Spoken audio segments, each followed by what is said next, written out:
আসসালামু আলাইকুম। বিসমিল্লাহির রহমানির রহিম। সবাই কেমন আছেন? আলহামদুলিল্লাহ আমি ভালো আছি। আজকে একটা রান্না নিয়ে আসলাম। রান্নাটা হচ্ছে লটকা শুটকি দিয়ে করলা আর বুটের ডাল দিয়ে রান্না করব। যাই হোক, এটা খাবারটা আমার কাছে অনেক ভালো লাগে, অনেক মজা লাগে। তাই আমি এখানে শুটকি নিয়েছি, লটকা শুটকি, আর করলাটা একটু মোটা করে কেটে নিয়েছি।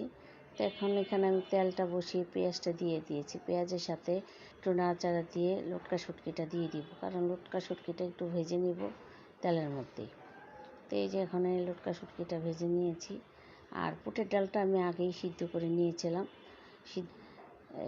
একটু হালকা নরম করে দিয়েছি। আর এখানে একটু আমি আদা রসুনের ইয়াটাই বেশি দিয়েছি, হালকা আদা আর রসুন পেস্টটা একটু বেশি।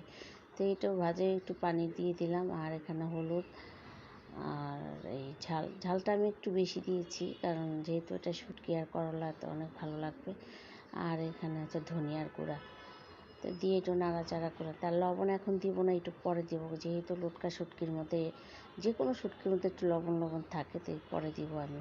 তো এটা কষানো হয়ে গেছে, তা আমি করলাটা দিয়ে দিলাম। এখানে করলাটা একটু হালকা একটু ভেজে কষিয়ে নিলাম। আর এখন বুটের ডালটা দিয়ে দিচ্ছি। এখানে আমি এক পা বুটের ডালের থেকে একটু কম দিয়েছি, বুটের ডাল বেশি দিলে আবার ভালো লাগবে না, এই জন্য আমি দিয়ে দিলাম। তো এখন নাড়াচাড়া দিয়ে এখানে একটু লবণ দিয়ে দিলাম। এখন যে লবণ নেই তার কয়েকটা কাঁচামরিচ দিয়ে দিলাম।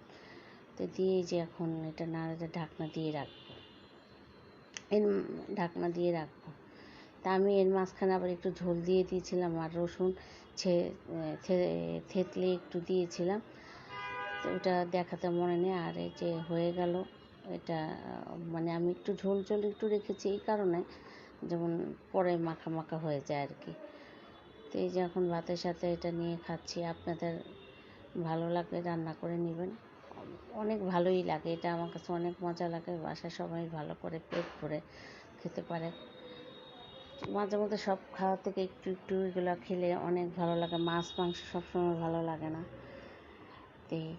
তাই আমার ভিডিওটা ভালো লাগলে আপনারা শেয়ার, লাইক কমেন্ট করে দিবেন। আবার সবাই দেখবেন এটা ভালো হলো, রান্না করার পরে ভালো হলো কিনা এটা আমাকে কমেন্ট করে জানিয়ে দিবেন কারটা কেমন হয়েছে। যাই হোক, এই পর্যন্তই আজকে।